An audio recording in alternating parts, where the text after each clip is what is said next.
Jadi sebenarnya Quds Al-Hindi itu apa sih? Quds Al-Hindi adalah namanya Quds Al-Hindi atau akar kayu Hindi. Nah, kalau gitu asam Jawa gitu kan, nggak harus dari Jawa kan gitu. Adanya hanya di Saudi bagian timur dan Himalaya, itu Quds Barjah namanya. Oke. Nah, lalu ketika kita mendengar hadis, karena Islam ini solusi. Kalau Islam nggak bisa jadi solusi, buat apa lagi? Ada COVID nih, ada Corona. Percayalah bahwa Allah dan Rasulnya sudah memberikan solusi dalam Al-Quran. Begitu kita cek hadis Bukhari 5260, Rasulullah SAW bilang, konsumsilah kayu akar Al-Hindi. Dia mempunyai sedikitnya 7 penyembuh untuk 7 macam racun, termasuk dalamnya radang paru. Begitulah radang paru. Orang yang kena corona parunya penuh air. Pneumonia namanya. Oke, diam-diamlah kita. Pertama cari jurnal ilmiahnya. Itu Ustaz Adi Hidayat yang nemukan pertama. Begitu dengar kajian beliau, langsung kita takbir. Astagfirullah, Masya Allah, Allahu Akbar. Ini jawabannya. Dengan iman, kita kirim. Diam-diam saya telepon. Cariin dong. Sama tim yang di sana? Iya, ternyata susah juga nyariinnya. Nggak kayak ada banyak, nggak bisa. Kita harus cari di tempat yang 10 kilo, sekian kilo. Karena yang dipilih yang beda, bukan Quds. Kan akar panjang. Iya. Yang tahu orang kita. Jadi kita ambil yang kecil-kecilnya, yang paling ujung justru. Terus giling sampai udah 100 kilo, kirim ke Indonesia. Beli tiket. Nah kalau dari Saudi itu tiket tuh murah. Dari Jeddah ke Indonesia, dari Indonesia pulang ke Jeddah cuma 3.000 rial, 12 juta. 6 juta sekali jalan. Kalau dari sini mahal. Beli, hand carry, bawa. Udah. Diam-diam kita kasih. Nah sekarang kita buktiin. Ini semua yang ini nih udah 600 orang lebih konfirmasi ke sembuh. Contoh kita buka salah satu saja. Nah ini bunyi Alhamdulillah 1 minggu konsumsi Quds Al-Hindi, sekarang saya sudah negatif. Swab lagi negatif. Jadi cara ngeceknya semua yang ternyata sembuh, saya bisa undang orangnya, insya Allah nanti akan kita undang, kita bikin Zoom kajian. Fakta berbicara, Anda sembuh. Masuk angin minumnya jahe. Sama, ternyata Quds Al-Hindi yang saya bagikan berapa banyak, gampang. Ini kontaknya semua tentang Quds Al-Hindi. 2.188 orang yang di sini, yang dibagi Quds Al-Hindi. 600 lebih udah konfirmasi. Saya buka tapi saya nggak buka nama pondoknya, sebenarnya lebih. 200 pondok pesantren santri sudah sembuh, yang satu lagi 60, yang satu lagi 25, yang satu lagi 21. Berarti lebih kurang 1.000 orang lebih udah sembuh. 50% sudah sembuh. Belum yang nggak konfirmasi. Dan Masya Allah, qadarullah, semua yang konsumsi nggak ada yang mati. Alhamdulillah. Walaupun belum sembuh, misalnya seminggu, 2 minggu, ada yang sampai sebulan. Nah, ternyata kenapa nggak diakui? Kenapa Anda nggak suka? Apakah karena dari Rasul? Apakah karena obatnya Islam Anda jadi nggak suka? Saya kasih tahu, matematika itu dari Islam. Al-Jabar yang menemukan. Jadi kalau nggak suka dengan medsos, nggak suka dengan ini, ya nemuin Islam. Nggak ada matematika, nggak ada ini sekarang kita di podcast, nggak ada kita semua. Allah dan Rasul sudah jawaban. Quds Al-Hindi ini itulah akar kayu Hindia yang kita impor, kita bagikan gratis. Kita kasih tunjuk sekarang non Muslim yang sembuh.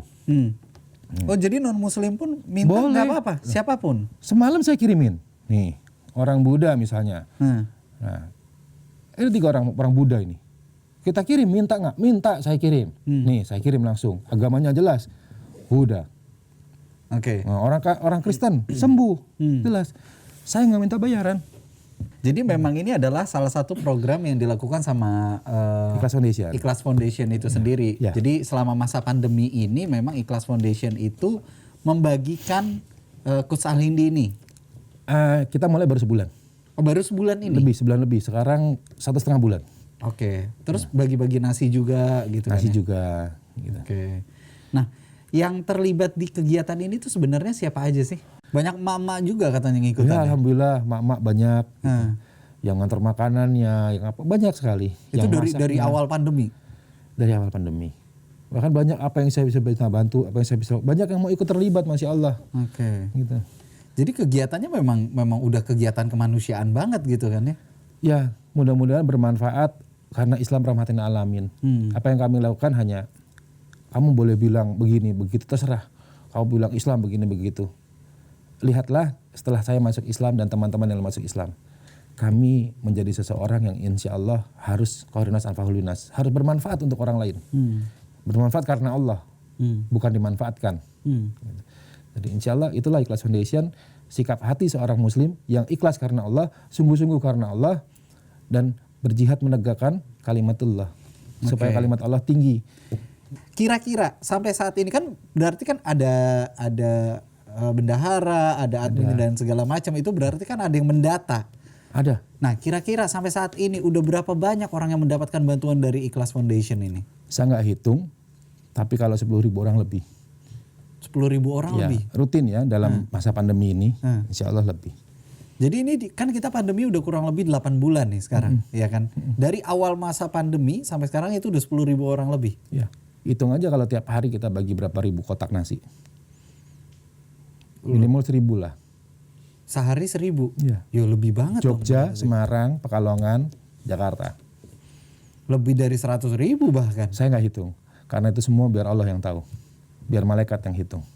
Celengannya ya. Gitu ya dan itu bukan amalnya Hani, tapi amal kita bersama. Dan saya nggak tahu diterima atau enggak. Kan yang tahu hanya Allah.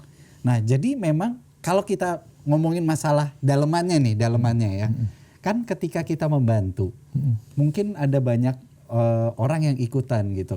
Tapi memang Kohani ini juga dari awal sendiri semua sampai tiba-tiba akhirnya ada orang melihat ikutan bantu atau gimana? Atau waktu itu sempat ada kesusahan atau gimana sih?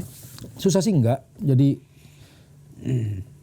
bismillah, saya udah pernah berkata ke diri saya dan Allah menjadi saksi. Yang namanya Hani Krisnanto tuh udah gak butuh kaya. Saya gak pengen kaya. Demi Allah saya gak pengen kaya. Anak saya, istri saya udah gak pengen kaya. Tapi kita ingin bahagia. Kita bukan kaya dunia, tapi kaya di akhirat. Kita gak butuh lagi dengan semua itu. Kenapa? Karena Allah sudah jamin. Gak ada satu orang manusia yang kelaparan. Kecuali kita nggak bantu. Jadi kenapa ada orang kenapa di sekitar ada orang lapar, orang ngemis, orang minta-minta, orang sakit? Karena Allah kasih kesempatan buat kita bantu dia. Iya. Kitanya mau nggak dikasih kesempatan. Nah, jadi kalau Allah ridho nggak masalah kok. Rumah iya saya jual di kota wisata, mobil iya saya jual, so what? Dan nggak pernah kurang. Pernah dengar Hani kurang uang? Pernah dengar Hani dan keluarganya nggak bisa makan? Ketika Allah ridho, Allah maha kaya, semua dicukupi. Tapi ketika Allah ridho, nggak ada yang susah. Kalau secara logika, saya nggak habis pikir sekarang. Kok bisa ya saya impor sampai segini banyak? Kalau dipikir-pikir lagi, kok bisa ya? Gitu. Ini yang saya impor awal aja ini. Ini saya bayar, ini setiap minggu saya harus keluar segini. 102 tambah 5. 107. Ini baru barangnya, belum tiket pesawatnya. 107 juta ini yang harus keluar setiap minggu. Iya. Belum, ini baru ngomong coach. Belum habatus sauda dan madu. Tapi itu nggak iseng kan? Nggak kayak transferan iseng tadi gitu kan? Salah satunya ibu saya. Ketika saya, ya Allah, banyak yang minta, ini yang minta. Kalau mau lihat yang satu lagi. Ini yang hijau-hijau ini belum dibaca. Dan belum dibales. Dan mereka semua minta coach Cindy. Ya Allah gimana saudara saya sakit. Saudara kita loh. Sesama muslim saudara.